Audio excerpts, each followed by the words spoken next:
मेरा एक दोस्त है, वो ये भूत प्रेत वगैरह ये सब पे बहुत ज़्यादा विश्वास करता है। हालांकि पढ़ा लिखा है, वेल एजुकेटेड है, पता नहीं क्यों, मतलब तो बहुत इससे डिस्कशन हुआ, लॉजिक, काफ़ी सारे लॉजिक इधर उधर उसने भी बहुत, तो अंत में उसने लॉजिक दिया। जैसे उसके पहले मैंने बोला था कि भाई मैंने तो कभी नहीं देखे, अगर होते तो मेरे को भी दिखते, पर बोलता है कि अगर तुमने नहीं देखे तो इसका मतलब ये थोड़ी है कि नहीं होते हैं, क्या पता तुमको बाद में दिख जाए। तो मतलब इसका मेरे को लग रहा था कि बात तो गलत है, बट कुछ शब्दों में मैं बता नहीं पाया, कि शब्दों में प्रूव नहीं कर पाया कि हाँ, ये बहुत प्रचलित तर्क है कि भूत प्रेत का आपको अनुभव नहीं है, इसका मतलब ये थोड़ी ही है कि वो होते ही नहीं। इसका मतलब बस यही है कि आपको अनुभव नहीं हुआ, तो अनुभव हो सकता है आपको बाद में हो जाए, या क्या पता आप में ही कोई कमी हो कि आपको इस तरह की दिव्य अनुभूतियाँ नहीं हुआ करती हैं। नहीं, ये जो आर्गुमेंट है ये बिल्कुल बेकार है। देखिए, अगर कोई कहे कि बताओ काकाटूआ होता है या नहीं होता, तो हम ज़रूर कह देंगे कि हमें नहीं पता होता है या नहीं होता, क्योंकि हम कुछ भी नहीं जानते काकाटूआ के बारे में ना। हमें उसकी परिभाषा ही नहीं बताई गई है, हमें उसके विषय में कोई ज्ञान नहीं है, तो हम तुरंत क्या कह देंगे कि भाई काकाटूआ हो भी सकता है, नहीं भी हो सकता है, हम कुछ नहीं जानते, हम हाथ जोड़ लेंगे। लेकिन आपसे कोई कहे कि बताओ स्क्वायर सर्किल होता है या नहीं होता है, तो आप ये नहीं कहोगे ना कि मैं नहीं जानता कि स्क्वायर सर्किल होता है या नहीं होता। क्यों नहीं कहोगे? क्योंकि काकाटूआ के बारे में आप कुछ भी नहीं जानते थे, लेकिन स्क्वायर सर्किल की जहाँ तक बात है, वहाँ आप स्क्वायर को भी जानते हो, सर्किल को भी जानते हो, और आप जानते हो कि स्क्वायर और सर्किल एक साथ नहीं हो सकते। ऐसा कोई भी ज्योमेट्रिकल फिगर नहीं हो सकता जो स्क्वायर भी हो और सर्किल भी हो। ठीक है, तो यहाँ पर आप ये नहीं कहोगे कि देखो स्क्वायर सर्किल मेरे अनुभव में नहीं है, लेकिन क्या पता होता हो, और हो सकता है कि कोई बहुत दिव्य अनुभूतियों वाले गुरुजी हों, उन्हें स्क्वायर सर्किल का अनुभव हो, पर भाई हम तो साधारण मनुष्य हैं, तो हमें तो स्क्वायर सर्किल का अनुभव नहीं है। आप ऐसी कोई बात नहीं कहोगे, आप सीधे कह दोगे कि स्क्वायर सर्किल मूर्खता की बात है, ये हो ही नहीं सकता, न मेरे अनुभव में है और न ये मेरे अनुभव में कभी आएगा। मेरे अनुभव में है भी नहीं, न मेरे अनुभव में कभी आएगा, और ये स्क्वायर सर्किल तुम्हारे अनुभव में भी नहीं हो सकता, क्योंकि ये एक इम्पॉसिबिलिटी है। ये परिभाषा के हिसाब से ही एक कॉन्ट्रडिक्शन है, एक पैराडॉक्स है। आप बात समझ रहे हो?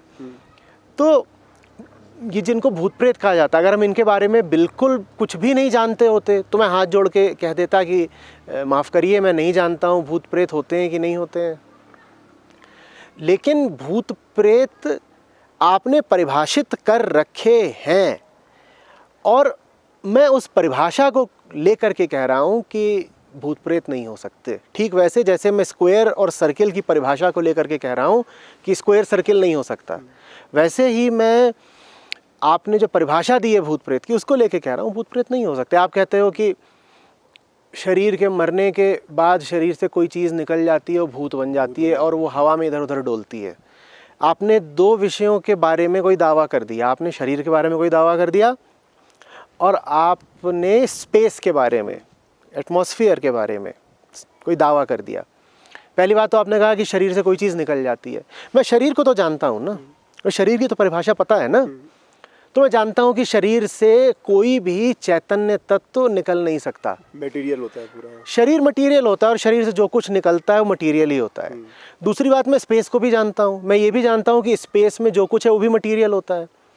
तो अगर स्पेस में कुछ मौजूद है तो वो एक साधारण मटेरियल वस्तु ही होगी, वो कोई परालौकिक भूत प्रेत प्रेतात्मा या सोल नहीं हो सकती।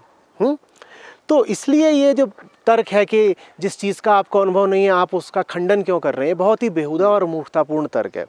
ये ऐसा ही तर्क है। देखिए साहब, आपको कहा जाए कि एक इंसान है और उसके शरीर का तापमान 1000 डिग्री सेंटीग्रेड है, एक इंसान है और उसके शरीर का तापमान 1000 डिग्री सेंटीग्रेड है। ये तो फिर भी फिजिकल बात है, हाँ, हम मेजर कर सकते हैं। लेकिन जब आप कहें कि नहीं 1000 डिग्री सेंटीग्रेड नहीं है तापमान किसी के शरीर का, तो आपको तर्क क्या दिया जाए? आपको कहा जाए तुम्हें अनुभव नहीं हुआ तो इसका मतलब क्या हो ही नहीं सकता।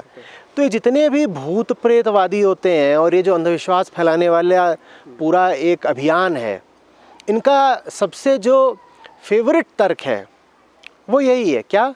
तुम्हें अनुभव नहीं हुआ कि तुम्हें अनुभव नहीं हुआ तो इसका मतलब क्या हो नहीं सकता। ये वैसी सी बात है कि तुम्हें अगर अपने शरीर में कभी 1000 डिग्री सेंटीग्रेड के तापमान का अनुभव नहीं हुआ तो क्या इतना तापमान हो नहीं सकता? नहीं, बिल्कुल नहीं हो सकता। ना मेरे शरीर का हो सकता, ना तुम्हारे शरीर का हो सकता, और ना तुम्हारे गुरु के शरीर का हो सकता। क्यों नहीं हो सकता?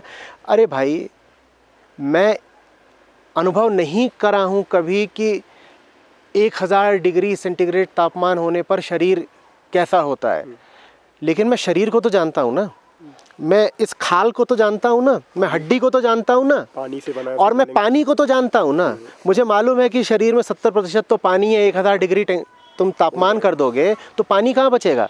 मैं इस खाल को तो जानता हूँ ना, मैं प्रोटीन को तो जानता हूँ ना, और मैं जानता हूँ कि ये कितने तापमान पर ख़त्म हो जाते हैं, डिसइंटीग्रेट हो जाते हैं केमिकली। तो मैं इनको जानता हूँ, इसलिए मैं कह सकता हूँ कि 1000 डिग्री टेम्परेचर नहीं हो सकता। ये बेहुदा तर्क है कि आपका कभी 1000 डिग्री नहीं हो तो क्या किसी का भी नहीं हो सकता? नहीं, किसी का भी नहीं हो सकता, किसी का भी नहीं हो सकता। अब वैसे ही कोई कहे -2 केल्विन, कि -2 केल्विन टेम्परेचर है और हमारे गुरुजी ने अनुभव करा है। भैया, कोई भी हो, -2 केल्विन टेम्परेचर नहीं हो सकता, क्योंकि 0 केल्विन परिभाषा ही है पदार्थ की उस स्थिति की जिसमें सारा मॉलिक्यूलर एटॉमिक मूवमेंट बिल्कुल शट डाउन हो जाता है। अब कुछ बचा ही नहीं जिसमें ज़रा भी गति हो रही है, और जब गति नहीं हो रही है तो टेम्परेचर कहाँ से आएगा? आप बात समझ रहे हो? इसी तरीके से 50 उदाहरण दे सकते हो आप। कोई आपसे आकर कहे कि मैंने क्वाड्रेटिक इक्वेशन की 5वीं रूट निकाल ली है, मैंने क्वाड्रेटिक इक्वेशन की 5वीं रूट निकाल ली, और आप कहें कि क्वाड्रेटिक इक्वेशन की 5वीं रूट मैंने तो आज तक देखी नहीं, तो बोले ये देखो तुम रह गए ना पूरे तरह मटीरियल। अरे अगर तुम स्पिरिचुअल होते तो क्वाड्रेटिक इक्वेशन की 5वीं रूट भी निकलती। बात समझ में आ रही है? और तुम्हारे अनुभव में नहीं है क्वाड्रेटिक इक्वेशन की 5वीं रूट, इसका मतलब क्या हुआ कि क्वाड्रेटिक इक्वेशन की 5वीं रूट हो ही नहीं सकती।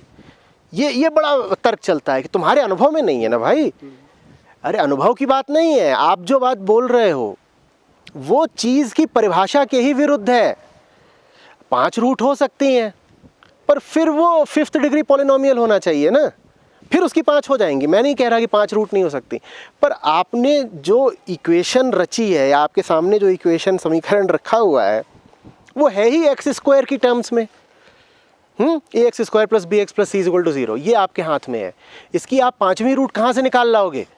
यही बात भूत प्रेतों पे लागू होती।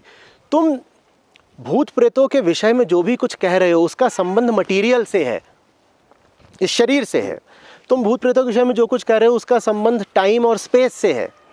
मैं मटीरियल को जानता हूँ, मैं टाइम और स्पेस को जानता हूँ, और मैं जानता हूँ कि टाइम और स्पेस में जो कुछ भी होगा वो मेजर किया जाता है, वो मेजर किया जा सकता है, उसे इंद्रियों से देखा जा सकता है।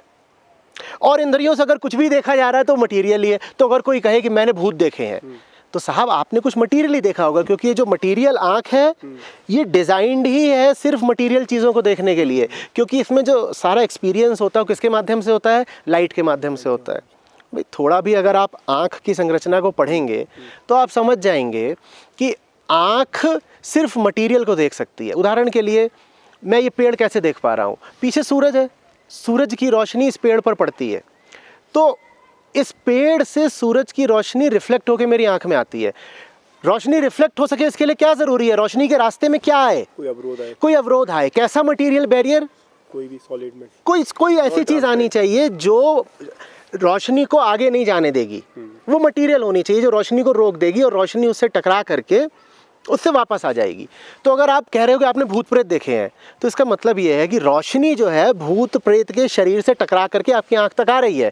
और अगर रोशनी किसी चीज़ से टकरा कर आपकी आंख तक आ रही है, इसका मतलब वो चीज़ मटीरियल है। और अगर वो मटीरियल है तो फिर वो तो ऐसी ही हुई ना, जैसे धूल, पत्थर, पानी। उसको आप क्यों कोई खास परालौकिक चीज़ क्यों बोल रहे हो? फिर उसमें आप क्यों फालतू का मिस्टिसिज्म घुसेड़ रहे हो? फिर तो मटीरियलिज्म है। भूत प्रेत अगर आप देख सकते हो तो वो भी मटीरियल एंटिटीज़ हैं, फिर तो वो भी शरीर रखते हैं जैसे इंसान शरीर रखता है। और जो चीज़ शरीर रखती है वो तो इसी जगत की ही हुई ना, उसको आप क्यों कह रहे हो कि वो अदर वर्ल्डली है? और फिर जो चीज़ फिर इस जगत की हुई उस पर इस जगत के सारे नियम भी लागू होंगे। उदाहरण के लिए उसका जन्म भी होगा, उसकी मृत्यु भी होगी, उसका वजन भी होगा, उसको किसी भी अन्य पदार्थ की तरह नापा तौला भी जा सकता है, फिर उसको किसी भी अन्य पदार्थ की तरह फिर एक बोतल में बंद करके भी रखा जा सकता है। इक्विपमेंट से डिटेक्ट किया जा सकता है। कोई भी ऐसा पदार्थ नहीं होता इसको डिटेक्ट नहीं किया जा सकता। एक से एक मूर्खतापूर्ण तर्क चलते, कहते देखो आपको हवा का अनुभव होता है, पर हवा आपने कभी देखी है? पागल, हवा बिल्कुल देखी जा सकती है। हवा ले लो, उसको फ्रीज कर दो, तुम्हारे सामने तुम देख रहे होगे एक कंटेनर में बिल्कुल तुम्हारे सामने लिक्विड ऑक्सीजन होगी, लिक्विड नाइट्रोजन होगी, और तुम उसको देख सकते हो। कौन कहता है हवा को नहीं देखा जा सकता? क्यों देखा जा सकता है? क्योंकि वो मटीरियल है। ठीक है, तो या तो ये मानो कि जिसको तुम भूत प्रेत कहते हो वो कोई मटीरियल चीज ही है, जैसे खंभा, तो फिर ठीक है, अगर मटीरियल है तो उस पर मटीरियल प्रोसेसेस भी लगा देंगे, तुम डर क्यों रहे हो? और अगर भूत प्रेत आप कह रहे हैं कि आपको दिखाई देते हैं, तो इसका मतलब है कि भूत प्रेत भी मटीरियल चीज़ हैं, तभी तो उनसे लाइट रिफ्लेक्ट होती है ना, और आपको दिखाई देती है फिर वो लाइट। दिखाई तो ऐसे ही दे सकती है कोई चीज़ कि वो मटीरियल हो। और अगर कोई चीज़ मटीरियल है तो फिर उस पर दूसरे मटीरियल का असर भी पड़ेगा। अगर आपको भूत प्रेत फिर दिखाई दे रहा है तो उस पर दूसरे मटीरियल का असर भी पड़ेगा। उदाहरण के लिए, अगर वो जो मटीरियल है भूत प्रेत का वो सॉलिड है तो उसे गोली से उड़ाया जा सकता है, पर आप तो बोल देते हो कि नहीं, भूत प्रेत को गोली लगती नहीं, गोली मारो तो उनके आर पार चली जाती है। अब ये संभव नहीं है ना, उसको गोली मारो तो गोली उसके आर पार निकल जाएगी, और उसको कुल्हाड़ी मारो तो कुल्हाड़ी भी उसके आर पार निकल जाएगी, पर वो कटेगा नहीं। ये नहीं हो सकता ना, क्योंकि अगर वो दिखाई दे रहा है तो क्या है? मटीरियल। और अगर मटीरियल है तो उसे गोली लगेगी। आप कह सकते हैं साहब मटीरियल है, हो सकता है सॉलिड ना हो, लिक्विड हो। चलिए लिक्विड होगा, लिक्विड होगा तो फिर उसको खौलाया जा सकता है, पर आप तो कहते हो नहीं, उस पर किसी चीज़ का कोई असर नहीं पड़ता। अगर वो लिक्विड होगा तो उसको किसी और तरीके से पकड़ा जा सकता है। भाई मटीरियल है अगर, तो उस पर कोई ना कोई फिर साइंटिफिक टेक्निक लग जाएगी ना, पर आप कहते हैं नहीं, भूत प्रेत तो पकड़ में नहीं आता। अगर वो गैसियस होगा तो भी उस पर कुछ ना कुछ लगाया जा सकता है। आप ये कह रहे हो कि नहीं, भूत प्रेत गैस है और गैस से लाइट रिफ्लेक्ट होकर आ रही है आपकी आंख में, तो गैस पर भी बहुत टेक्निक्स लग सकती हैं। कोई केमिकल डाला जा सकता है गैस पर जिससे कि रिएक्ट कर जाए केमिकल उस गैस से। बात समझ रहे हैं? टेम्परेचर बदला जा सकता है, गैस को लिक्विफाई किया जा सकता है, फिर सॉलिडिफाई किया जा सकता है ना। तो जाने जगत के बारे में कुछ मूलभूत बातें नहीं पता है, जाने विज्ञान का, साइंस का मूलभूत नॉलेज भी नहीं है, हम कैसे ये सब कह देते हैं? आगे से जब भी कभी आप कहो कि वो वहाँ पे प्रेत की छवि तैर रही है, तो अपने आप को अच्छे से याद दिलाना कि अगर आपको कुछ दिख रहा है तो वो कोई भौतिक चीज़ है, मटेरियल है, मॉलिक्यूलर है। क्योंकि यह जो आपकी आंखें हैं सिर्फ मटेरियल को देख सकती हैं। मूल सिद्धांत समझो, आंखें सिर्फ और सिर्फ मटेरियल चीज़ों को देख सकती हैं। तो अगर भूत दिख गया तो मटेरियल, अगर मटेरियल तो उस पर गोली लगेगी, अगर मटेरियल है तो उस पर केमिकल का प्रभाव होगा, अगर मटेरियल है तो उसे किसी दूसरे मटेरियल के द्वारा बदला जा सकता है, पकड़ा जा सकता है, प्रभावित किया जा सकता है। समझ में आ रही है बात? तो इन सब बातों में जब आप थोड़ा ख्याल करोगे तो आपको पता चलेगा कि आपको भूत प्रेत को जानने की ज़रूरत नहीं है, आपको मटेरियल को जानने की ज़रूरत है। एक बार आप मटेरियल को जान गए, एक बार आप लाइट के फिनोमिना को जान गए, एक बार आपकी आंखें कैसे काम करती हैं अगर ये जान गए, उसके बाद आपकी बुद्धि अगर ज़रा भी होगी तो आप इन बातों पर हंसोगे, आप इन पर यकीन नहीं कर सकते। ये सारा खेल एक अजीब से डर का है जो हमारे मन में बैठा दिया गया है। देखिए, जिस आदमी के पास कोई और तरीका नहीं होता ना अपनी वर्थ साबित करने का, अपनी हैसियत साबित करने का, वो अपनी हैसियत बनाता है दूसरों को डरा डरा के। और दूसरों को डराने का एक बहुत अच्छा तरीका है कि उनसे ऐसी बात कह दो जिसको गलत साबित करना बड़ा मुश्किल हो, जिसको ना सही साबित कर सकते हैं ना गलत साबित कर सकते। कह दो कि ये चीज़ तो साहब अनुभव की है और मेरे अनुभव में है, और अगर तुम्हारे अनुभव में नहीं आ रही तुम बेवकूफ़ हो, ऐसा फैला दो, और मैं ज़्यादा बड़ा आदमी हूँ कि फलानी चीज़ मेरे अनुभव में है। ये एक बहुत पुराना तरीका है दूसरे पर अपनी डोमिनेंस चलाने का और दूसरे के मन में डर बैठाने का। इसमें एक चीज़ बहुत चलती है कि मैं योगी बन के मैं अपने आप को ऐसे डेवलप कर लूँगा कि मैं उसको भी सेंस कर सकता हूँ। तो क्या मतलब परसेप्शन वर्ड इस्तेमाल करते हैं कि perception। मेरा परसेप्शन इतना डेवलप हो जाएगा कि मैं ये सेंस कर तो एक लूँगा। बात थोड़ी सी लॉजिकल भी लगी, जैसे कुत्ते होते हैं वो अलग फ्रीक्वेंसी को सुन सकते हैं, तो अरे क्या भाई, ऐसा पॉसिबल है करना? भाई मतलब कोई भी फ्रीक्वेंसी है वो मटेरियल से ही तो आती है। material है, हाँ। भाई, आदमियों में भी सब लोग पूरा स्पेक्ट्रम नहीं देख पाते, हाँ। ठीक है। इसी तरीके से हम कह तो देते हैं कि इंसान 20 हर्ट्ज से 20,000 हर्ट्ज तक की फ्रीक्वेंसी सुन पाता है, लेकिन सब लोग पूरा स्पेक्ट्रम नहीं सुन पाते। और ऐसा भी कोई हो सकता है जो 20,000 की जगह 21,000 तक भी सुन लेता हो। जैसे एज के साथ भी वो चेंज एज के साथ भी चेंज होता है, कंडीशन के साथ चेंज होता है, बहुत सारी चीज़ों से चेंज होता है। तो वो थोड़ा बहुत फर्क हो सकता है, लेकिन आप जो कुछ भी सुन रहे हो वो एक मटेरियल वेव है भाई। वो फ्रीक्वेंसी बदल सकती है, जादू ही नहीं है वेव की फंडामेंटल डेफिनेशन थोड़ी बदल सकती है। उसमें, कुछ भी ऐसा नहीं है कि जो मतलब उसमें कुछ भी ऐसा नहीं है जो इममटीरियल है या कि आपके मन के पार का है। स्पिरिचुअलिटी बात करती है मन को शांत कर देने की। मन में और इधर उधर के जादुई तिलिस्मी मिस्टिकल ख्याल भरना स्पिरिचुअलिटी नहीं होता। विचार ही तो मन का रोग है। आप भूत प्रेतों का विचार कर रहे हो, इधर उधर की और फालतू तिलिस्मी जादुई बातों का विचार कर रहे हो, एकदम ही बेमतलब की बातें, ये स्पिरिचुअलिटी थोड़ी ही हो गई। तो जो मन होता है वो तो पूरा मटेरियल को ही ऑब्जर्व करता है। मन मटेरियल को ही ऑब्जर्व करता है, मटेरियल में ही घूमता रहता है, और उसकी तकलीफ ये है कि वो जिस बंधन में फंसा छटपटाता है उससे मुक्ति के लिए भी वो मटेरियल का ही सहारा लेना चाहता है। पर जैसे जो संत हुए हैं, जैसे कबीर साहब, और तो वो बियॉन्ड मटेरियल की बात करते हैं। जैसे उन्होंने वो बियॉन्ड मटेरियल की बात आपको सिर्फ ये प्रेरणा देने के लिए की जा सकती है कि तुम जहाँ फंसे हो वहाँ फंसे रहना ज़रूरी नहीं है। तुम समझौता मत कर लो जल्दी से, तुम विद्रोह करो, तुम अपने बंधन तोड़ सकते हो।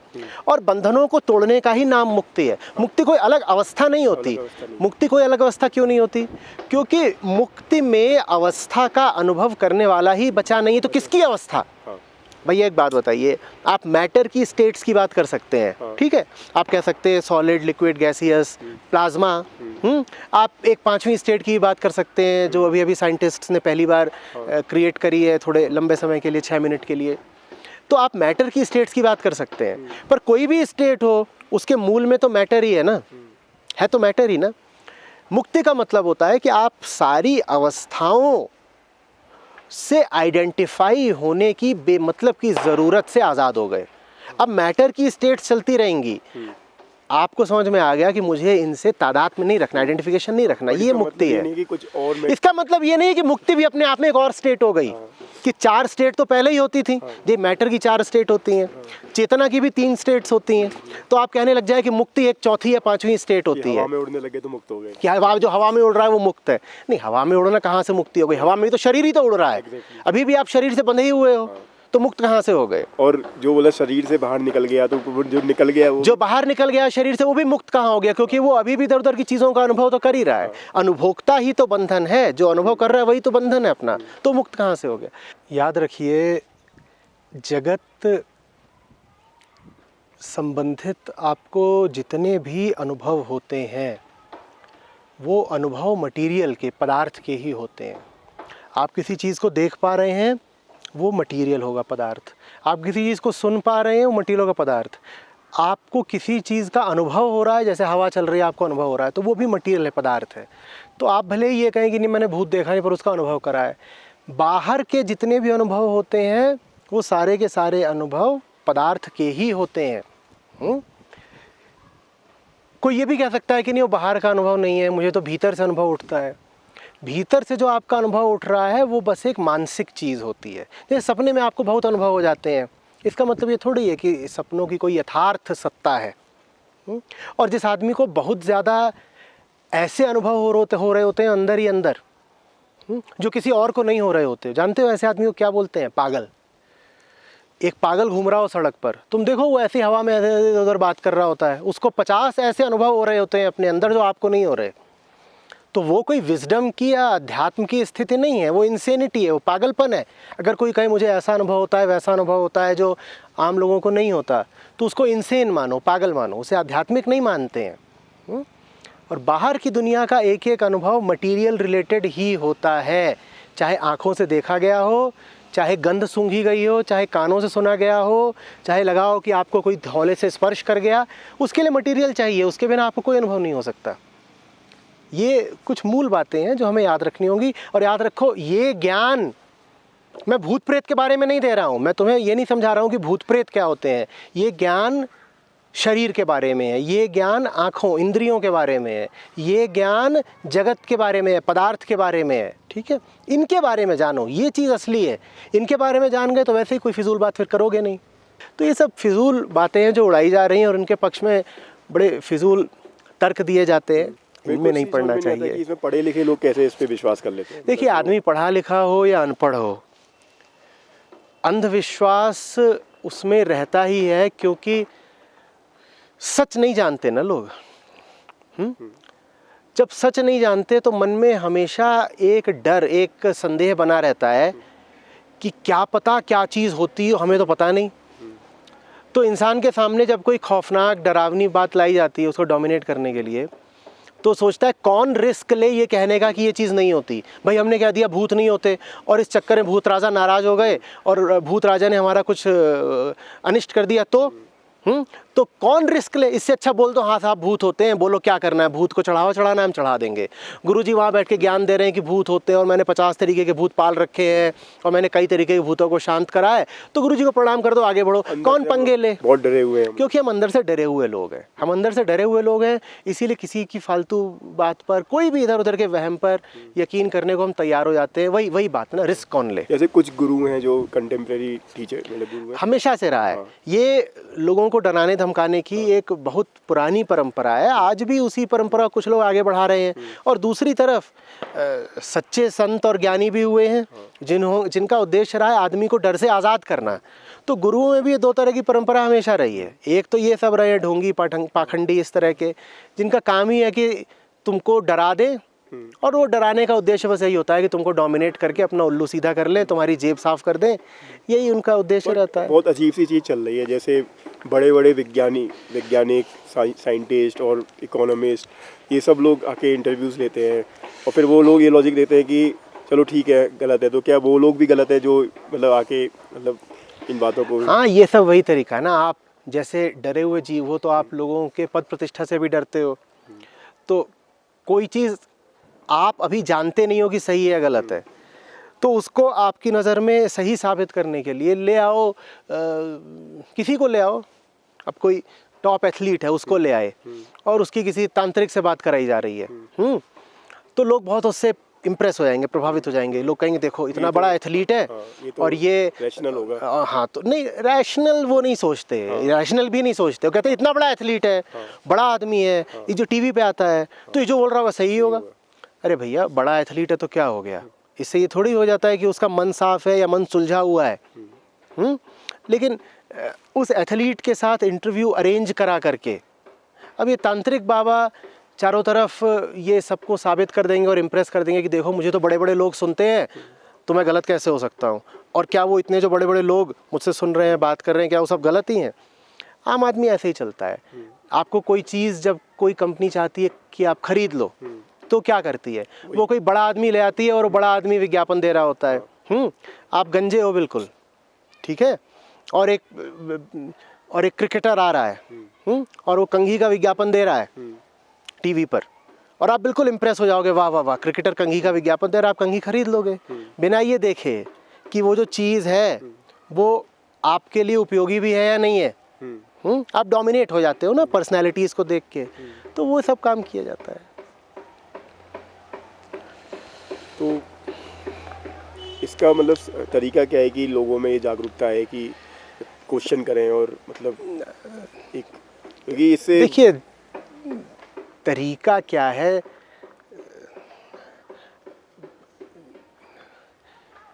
जो आदमी जानते बूझते इग्नोरेंस को और फियर को, भय को गले लगा रहा हो, उसकी मुक्ति का वास्तव में कोई तरीका होता नहीं है, कोई तरीका नहीं होता। मैं झूठ बोल रहा हूँगा अगर मैं यूं ही दिलासा देने लग जाऊं कि ये तरीका है वो तरीका है। पढ़े लिखे लोग हैं और उसके बाद भी वो जल्दी से इम्प्रेस हो जा रहे हैं और फिजूल बातों और प्रोपेगेंडा पर यकीन करने लग जा रहे हैं। पर्सनैलिटी कल्ट में बह जा रहे हैं, तो कोई तरीका नहीं उनकी मुक्ति का। फिर तो यही है कि ज़िंदगी जब डंडे मारेगी, कष्ट बहुत बढ़ेगा, तो उनको बात समझ में आएगी। लेकिन हाँ, जो लोग स्वेच्छा से सच की तरफ बढ़ना चाहते हो, सच्ची ज़िंदगी जीना चाहते हो, बेकार के डर से दबना नहीं चाहते हो, उनके लिए तरीके हैं। उनके लिए बहुत तरीके हैं। एक तरीका तो वही है जो अभी हम कर रहे हैं, हम लोग बात कर रहे हैं, लोग रिकॉर्ड कर रहे हैं। लो इसी बात को सुनो और अपने पूरे विवेक से, पूरी चेतना से इसको समझने की कोशिश करो। एक तरीका यही है, और भी बहुत तरीके हो सकते हैं। मेरे यहाँ एक पंडित जी आते थे, वो भूत प्रेत की बहुत सारी कहानियाँ सुनाते थे, तो मैं बहस होती थी, तो फिर वो बोलते थे कि भाई तुम पूरे मटेरियल आदमी हो, तुम आध्यात्मिक आदमी नहीं हो। मतलब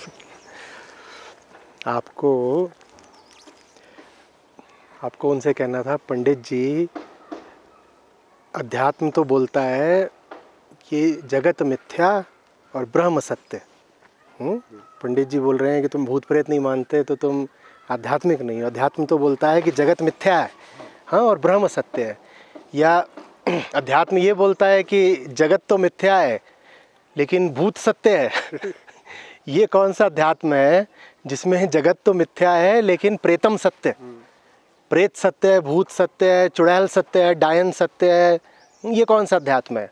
जब जगत ही मिथ्या है, ब्रह्म एकमात्र सत्य है, तो भूत प्रेत कहाँ से आ गए भाई? ये सब बहुत पुरानी चालें हैं। इनका एकमात्र उद्देश्य आदमी को डराना और उसको किसी तरीके से मेंटली सब्जुगेट करना है। सच्चा अध्यात्म डर से मुक्ति देता है। सच्चा अध्यात्म आपको भूत प्रेत की तरफ नहीं ले जाता। अध्यात्म में भूत प्रेत के लिए कोई स्थान नहीं है, बिल्कुल कोई स्थान नहीं, एकदम नहीं।